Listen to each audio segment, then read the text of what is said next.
a Fidel Berrospi y a Juan Cadillo. Y aquí están sus historias y su posición sobre esta huelga. Adelante, por favor. Buenos días.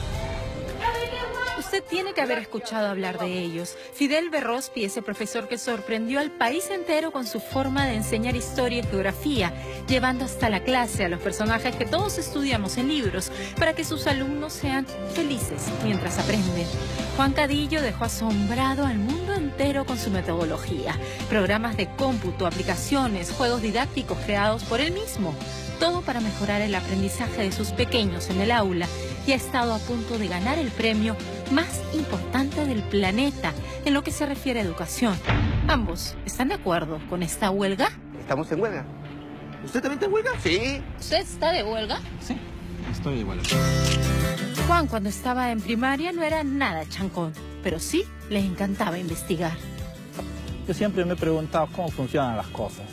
Entonces, en ese sentido, ¿por qué no habré hecho en mi casa, no? Hasta ha habido la posibilidad de electrocutarme porque quería saber cómo funcionaba determinado elemento, una plancha, si se podía prender una bombilla eléctrica. Nació y creció en Huaraz y ahí mismo estudió educación. Fue el mejor alumno, salió en primer puesto. Pero cuando fui a trabajar al campo, yo no entendía, o sea, por más teoría que había recibido, cómo aplicar la teoría con ese tipo de niños. He llorado, ¿cuántas veces habré llorado durante los primeros 10 años de trabajo? Porque había cosas que uno hacía y a veces no funcionaban, como por ejemplo enseñar a sumar, enseñar a restar, No aprendían los niños. O sea, sí aprendían, había un aprendizaje de esa semana, pero a veces el niño desaparecía durante 3 o 1 semana. Y cuando regresaba parecía que no hubiesen aprendido, se habían olvidado. Y Juan se desesperaba, pero él tenía tíos profesores con mucha experiencia y le aconsejaban que les enseñe a los niños con elementos de su vida cotidiana o con juegos. El jugar con el jazz, sacas 2, sacas 4, de 4 en 4, de 8 en 8, de 6 en 6. O sea, el profesor tiene que idearse N formas de llegar a su estudiante. Pero Juan no se quedó en los jaxes, las manzanas o las pelotas. Él estudió ingeniería de sistemas y comenzó a crear programas para captar la atención de sus alumnos e incentivar sus capacidades. Por ejemplo, Cuenta Cuentos es un programa con el cual el pequeño puede crear su propia historia interactiva. Los niños ejercitan su imaginación, su escritura, leen más para poder crear mejores personajes y también mejoran su lógica al ser programadores de su propio cuento. Por supuesto, con estas iniciativas, Juan ganó varios premios y condecoraciones, incluyendo las Palmas Magisteriales. Pero además fue nominado entre los 50 mejores profesores del mundo al premio más importante del planeta. Y después de eso, ha creado más. Por ejemplo, un programa que a través de un aparato con sensores mide la concentración y relajación de los alumnos. 8 por 8. 64. 9 por 9. 81. 7 por 7. No me acuerdo. 60 y no. Ha programado juegos de sumas, restas, multiplicaciones y divisiones, incluyendo a la cámara web como un elemento trascendental. 2 más 7. 9. 2 más 7. Crear un juego de concentración para su compañero. Entonces estaríamos en otro nivel, vamos a decir, para el niño. O sea, porque va a ver que hay determinados elementos, tecnología que puede utilizarla muy fácilmente. Usted ya vio el nivel de este profesor. Bueno, él está seguro que podrían jalarlo en una evaluación del Ministerio de Educación con el sistema que van a implementar de las rúbricas. ¿Cómo nosotros podemos pensar que un niño va a estar atento durante 60 minutos? Es ilógico cuando en la teoría nosotros sabemos que la ventana de atención de un niño puede durar 2 minutos. Hay momentos en que funciona todo. Y hay momentos en que no funciona nada. Ni siquiera con sus programas de computación, con sus cuentos, con los juegos. No, por ejemplo, alguien que no pudo entrar o no pudo abrir el botón, o que simplemente esto no corre. Entonces no corre. Ya llama al otro amigo.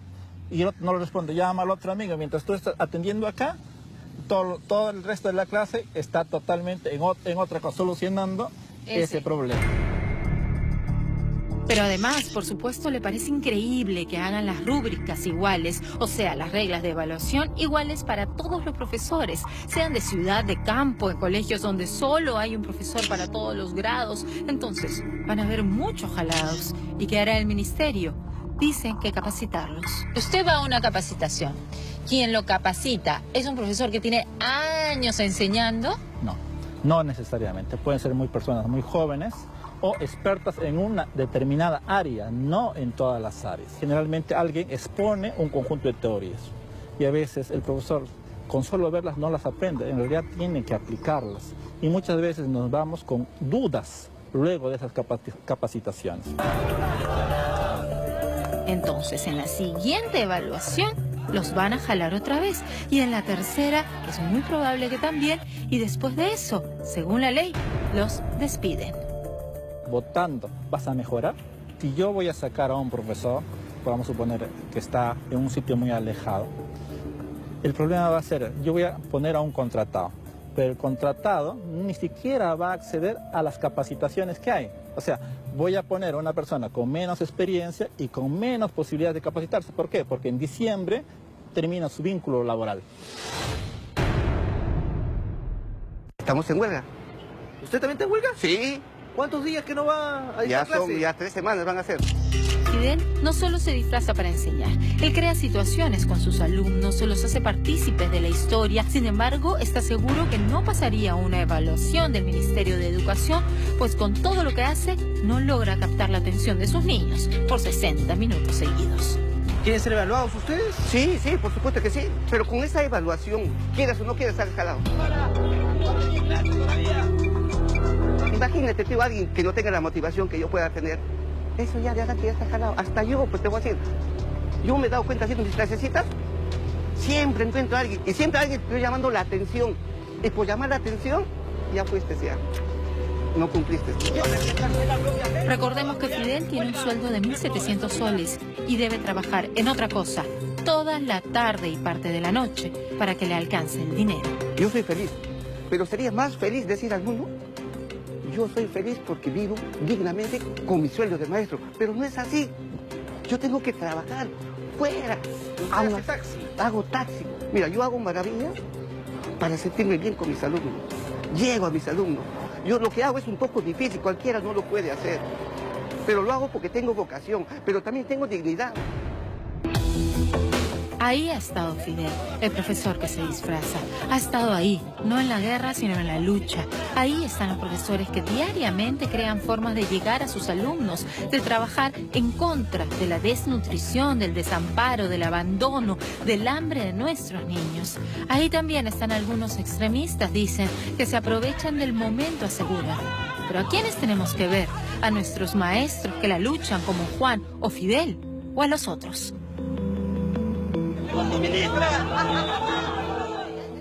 Participe de esta discusión que nos involucra a todos los peruanos. Estamos en vivo en el Facebook de la revista Sábado, estamos en @la revista Sábado y en @ATVP. Dennos sus opiniones, sus puntos de vista. Sea parte de esto, insisto, de esta discusión que es trascendental para los peruanos. El profesor Juan Cadillo está con nosotros, uno de los mejores maestros del Perú y con toda seguridad uno de los mejores maestros del mundo, en huelga en este momento. Sí, exactamente. En realidad tenemos que entender que tenemos que luchar por la mejor educación y uno de los pilares fundamentales es el maestro. Ahora, yo le hablé de usted ayer a la ministra Marilú Martens y ella me hizo esta especie de reto. A ver, escuchemos lo que dijo sobre usted, profesor Cadillo. El profesor Juan Cadillo se llama, ¿no? El profesor de Comasac ha sido considerado uno de los 50, 60 mejores profesores del mundo. Lo conozco. El profesor está en huelga en este momento. De Huaraces. Y él de dice, de Huaraces, sí. Y de él Ancash, dice, no sé de qué parte sí, de Ancash. pero él dice que si a él lo someten a la evaluación de la que él ha escuchado describir a la ministra de Educación en los diferentes medios de comunicación, él no aprueba. Me gustaría Porque él que no va me a lo poder- diga a mí.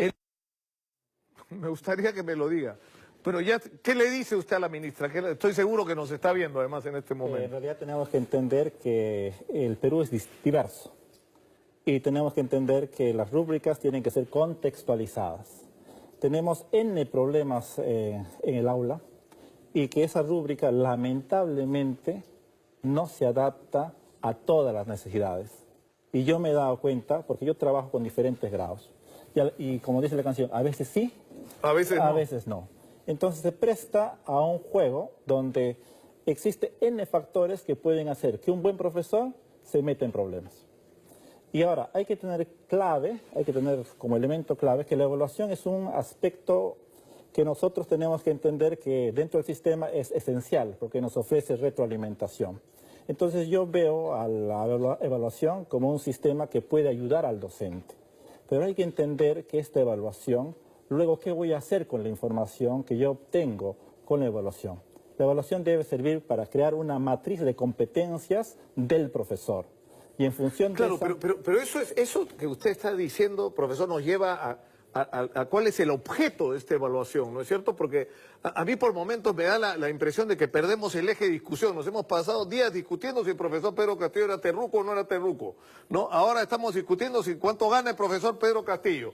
De ahí se ha introducido la discusión de que los maestros no quieren la evaluación. Resulta que todo es mentira, que esa no es la discusión. Los maestros sí quieren la evaluación. Ahora, la pregunta es esta. Necesitamos un diagnóstico sobre cuál es la situación real de nuestros maestros y lo que están viviendo en el aula y qué es lo que necesitan hacer para mejorar su desempeño. Exacto. ¿No es cierto? Exacto. El objetivo en un primer momento es hacer un diagnóstico y identificar a los mejores maestros. Es decir, aquellos héroes que logran cumplir esa rúbrica que es para el primer mundo.